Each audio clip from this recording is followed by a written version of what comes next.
الحمد لله رب العالمين والصلاة والسلام على أشرف الأنبياء والمرسلين نبينا محمد وعلى آله وصحبه أجمعين أما بعد আমার প্রাণপ্রিয় ভাই ও বোনেরা, আজকে আমি আপনাদেরকে এই ভূমির এক নির্মমতা সম্পর্কে সতর্ক করতে চাই। ভারতের সামরিক বিশ্লেষকদের দলিল দস্তাবেজ ও ভিডিও দেখলে একটা কথা বারবার সামনে আসে, বাংলাদেশের রংপুর ডিভিশন তাদের কৌশলগত টার্গেট। কিন্তু কেন? কারণটা ভারতের নিজেরই দুর্বলতা। শিলিগুড়ি করিডোর, যাকে বলা হয় চিকেন নেক, মাত্র 22 কিলোমিটার প্রশস্ত এই সরু ভূখণ্ডই ভারতের মূলভূমির সাথে তার উত্তর পূর্বাঞ্চলের 7 রাজ্যকে জুড়ে রেখেছে।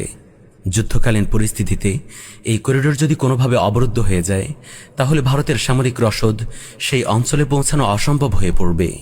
তাদের হিসেব অনুযায়ী সেই কোণঠাসা অবস্থা থেকে বাঁচার একমাত্র পথ বাংলাদেশের রংপুর ডিভিশন দখলে নেওয়া। এটা তো তাদের সামরিক কৌশলের কথা, কিন্তু মাঠের চিত্র আরও ভয়াবহ। আগস্ট বিপ্লবের পর থেকে রংপুরে একের পর এক বিশাল সমাবেশ হয়েছে। সারা দেশ থেকে হিন্দু জনগোষ্ঠীকে বিশেষভাবে এই স্ট্র্যাটেজিক অঞ্চলে পুনর্বাসন করা হচ্ছে বলে তথ্য আসছে।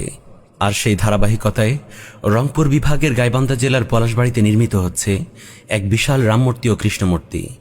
এই একই পলাশবাড়িতে হয়েছে গীতা মহোৎসব, সেখানে এসেছে ভারতীয় কূটনীতিক। একটু ভাবুন, বাংলাদেশের হিন্দু সম্প্রদায় তাদের ধর্মীয় অনুষ্ঠান করবে, এটা তাদের সাংবিধানিক অধিকার হতে পারে। কিন্তু প্রশ্ন হলো, একটি বিদেশি রাষ্ট্রের কূটনৈতিক প্রতিনিধি কেন সেখানে উপস্থিত হচ্ছে? কোন সম্পর্কে সে আসছে? কোন স্বার্থে এই উপস্থিতি? এবার একটু ভূগোলের দিকে চোখ ফেরানো যাক।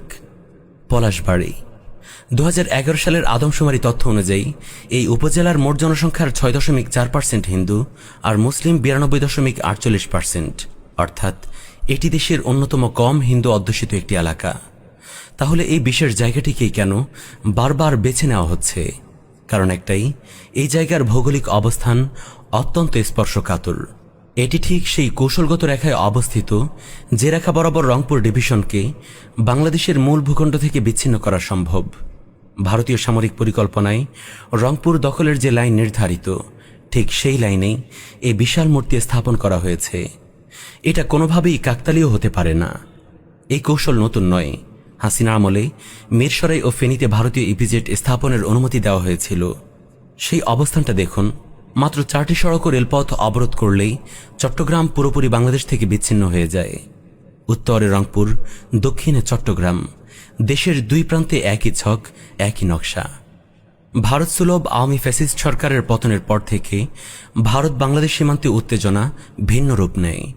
সম্প্রতি সময়ে এও দেখা যায়, ভারত কখনো নিজ দেশের নাগরিক, আবার কখনো যাচাই বাছাইহীনভাবেই বলে দেওয়া কথিত অবৈধ বাংলাদেশিদের কোনোরকম আইনি প্রক্রিয়া ছাড়াই সরাসরি ভারত বাংলাদেশ সীমান্ত দিয়ে পুশিনের চেষ্টা করছে। স্পষ্টতই যা বাংলাদেশকে আরেকটি রোহিঙ্গা সংকটের অনুরূপ পরিস্থিতিতে ঠেলে দেওয়ার নীলনকশারি বাস্তবায়ন। ইতিহাস আমাদের শিক্ষা দেয়, শত্রু সরাসরি আঘাত করার আগে ভিতর থেকে দুর্বল করে দেয়। আজকের মুসলিম উম্মাহকেও এই একই মূলনীতির আলোকে সতর্ক হতে হবে। যারা অখণ্ড ভারতের স্বপ্ন দেখে, তারা কখনোই মুসলিম অধ্যুষিত স্বাধীন ভূখণ্ডকে মেনে নেয়নি, নেবেও না। এই মূর্তি তাদের কাছে শুধু ধর্মীয় প্রতীক নয়, এটা তাদের বৃহত্তর স্বার্থ ও স্বপ্ন বাস্তবায়নের পথের পদক্ষেপসমূহের অন্তর্ভুক্ত।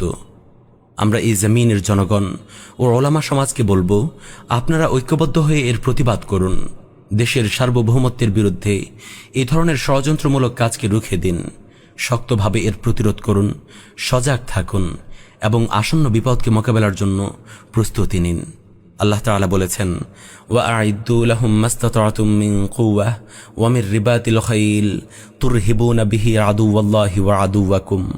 আর তোমরা তাদের বিরুদ্ধে যথাসাধ্য শক্তি ও অশ্ববাহিনী প্রস্তুত রাখবে, যাতে তোমরা আল্লাহর শত্রু এবং তোমাদের শত্রুদেরকে ভীত সন্ত্রস্ত করতে পারো। শক্তি প্রস্তুত রাখার প্রথম শর্ত হল চোখ কান খোলা রাখা, সতর্ক থাকা, সত্য বলা। আজ যদি আমরা নীরব থাকি, আগামীকাল হয়তো কথা বলার ভূমিটুকুও থাকবে না। আর আজ যদি আমরা বসে থাকি, কাল ন্যূনতম প্রতিরোধটুকুও করতে পারবো না। আল্লাহ আযজা ওয়া জাল এই জমিনকে সমস্ত ষড়যন্ত্র থেকে হেফাজতে রাখুন। ন্যায় ও ইনসাফ ভিত্তিক শরিয়াহ শাসনের ছায়াতলে ফিরিয়ে আনুন। আমিন ইয়া রাব্বাল আলামিন।